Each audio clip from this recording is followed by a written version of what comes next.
ये है हमारे आइंस्टीन सर, जो कि E=mc² रिलेटिविटी सिद्धांत के रूप में जाना जाता है। मतलब ऊर्जा से ही द्रव्यमान बना और ये सब प्रकाश वगैरह निर्माण हुआ, ठीक है ना।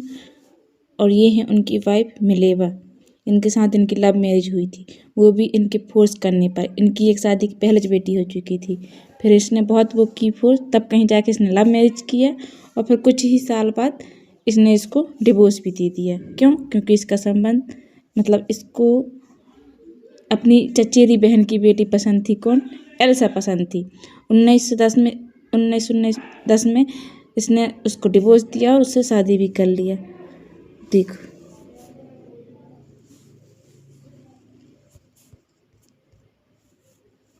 तो आइंस्टीन की पहली पत्नी कौन थी? मिलेवा मेरिक थी, ठीक है ना। उनसे उनकी शादी 1930 में हुई थी, 1930 में हुई और 1919 में उनका तलाक हुआ और 1919 में ही इसने एल्सा आइंस्टीन से उसने शादी कर लिया। अब देखो, ये है मारी विन टेलर, जो कि पता है कौन थी? जो आइंस्टीन ना पहले वहाँ रहते थे, किसके यहाँ? जोस्ट के यहाँ रहते थे। ये जोस्ट, ये मैसेज, ये जोस्ट के यहाँ रहते थे। जी जोस्ट है ना, यहाँ रहते थे, पढ़ाई वगैरह करते थे। अब इस जोस्ट की तो डेथ हो गई थी, फिर इस जोस्ट का बेटा कौन था? ये था, इस जोस्ट का बेटा था पॉल विन टेलर था, ये पॉल विन टेलर था। इससे किसकी शादी हो गई? आइंस्टीन की बहन की शादी हो गई। आइंस्टीन की बहन ने शादी कर ली, जबकि पॉल की बहन कौन थी? मारी विन टेलर, मतलब जोस्ट की बेटी थी। ये आइंस्टीन का पहला प्यार था। इन्होंने, पता है, आइंस्टीन ने मिलेवा से शादी कर लिया, ठीक है ना। उसके बाद भी इसको लेटर लिखता रहा, क्या? लेकिन अपनी पूरी जिंदगी अपनी पहली गर्लफ्रेंड मारी को चिट्ठियां लिखते रहे और उसे अपना सच्चा प्यार बताते रहे। देखो, जब बुरी तरह उनका दिल टूटे, जब आइंस्टीन ज्यूरिख पढ़ने चले गए, वो भी किसके साथ पढ़ते थे पता है? मिलेवा थी यहाँ। तो उन्होंने मारी को चिट्ठी लिखकर ब्रेकअप कर लिया। मारी ने उन्हें बहुत इमोशनल चिट्ठियाँ लिखी, यहाँ तक कि उनकी माँ ने भी आइंस्टीन को समझाने की कोशिश की, लेकिन आइंस्टीन तो रिलेटिविटी के चक्कर में आगे बढ़ चुके थे। रिलेटिविटी कब रिलेशन, ठीक है। तो जो रिलेटिविटी का सिद्धांत भी था ना, उनकी बीवी का था। ये जो थी ना उनकी बीवी मिलेवा मेरिक, और बहुत ज़्यादा इसका हेल्प था। बहुत तेज़ थी, गणित में भी बहुत तेज़ थी। लेकिन जब नोबेल प्राइज और हर चीज़ की बात आई ना, तो इस आइंस्टीन ने ना इसका नाम हटा दिया, खुद का नाम कर दिया। मतलब काम इसकी थी, मेहनत इसकी वाइफ की थी, और किया ये। इसलिए कहते हैं भाई, सोच समझ के किसी इंसान को पसंद करना। लव मैरिज थी इनकी, क्या मिला बदले में? उल्टा इनसे जो बच्चा हुआ था उनको सिजोफ्रेनिया हो गया था। क्यों? क्योंकि ये बहुत प्रताड़ित कर रहा था भाई, बहुत सारी शर्तें रख दिया था। इसके बच्चे को सिजोफ्रेनिया हो गया था। अब उसको इलाज के लिए पैसे भी चाहिए था। अब इसने डिवोर्स में शर्त रख दिया था कि तुम मेरे साथ ये नहीं करोगी, वो नहीं करोगी, मेरे से कुछ सवाल नहीं करोगी, तब मैं जाके नोबेल प्राइज का पैसे दूंगा। वरना ये बोली थी कि मैं सबको बता दूंगी कि ये सिद्धांत कैसा किसका था।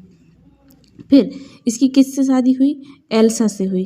देखो, ये जो एल्सा है ना, एल्सा, इससे शादी हुई ना।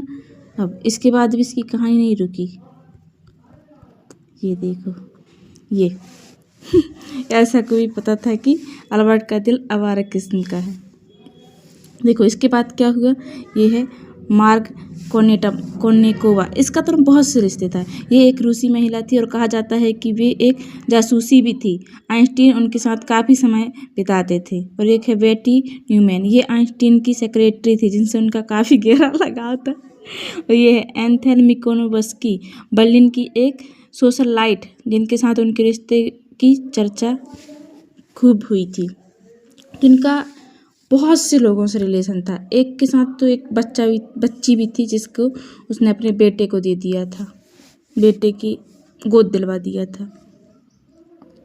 जब आइंस्टीन की डेथ हुई ना, आइंस्टीन की डेथ के पहले पता है उसका एक बेटा था, जिसको सिजोफ्रेनिया थी ना। इसने क्या किया था? आइंस्टीन ने, कहाँ चला गया ये आइंस्टीन, जब इसने ना 1919 में इसको तलाक दे के चला गया था, इसको अमेरिका चले गया था अपनी बहन के पास अमेरिका में।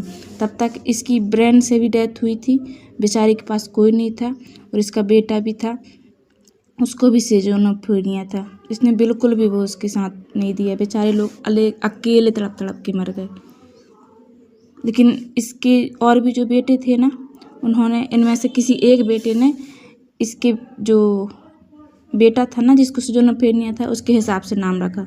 फिर वो लोग दूसरी जगह चले गए, अलग ही जगह चले गए। नहीं तो सब लोग बोलते थे कि आइंस्टीन का बेटा है, आइंस्टीन का बेटा है, फिर भी इतना दिमाग कम, बहुत चिढ़ाते थे। तो फिर वो भी उसके सारा परिवार ने ना एक अलग जगह में अपनी पहचान छुपा के रहने लगे हैं। अभी भी इनकी खानदान में कुछ लोग जिंदा हैं पर अलग नाम से जिंदा हैं।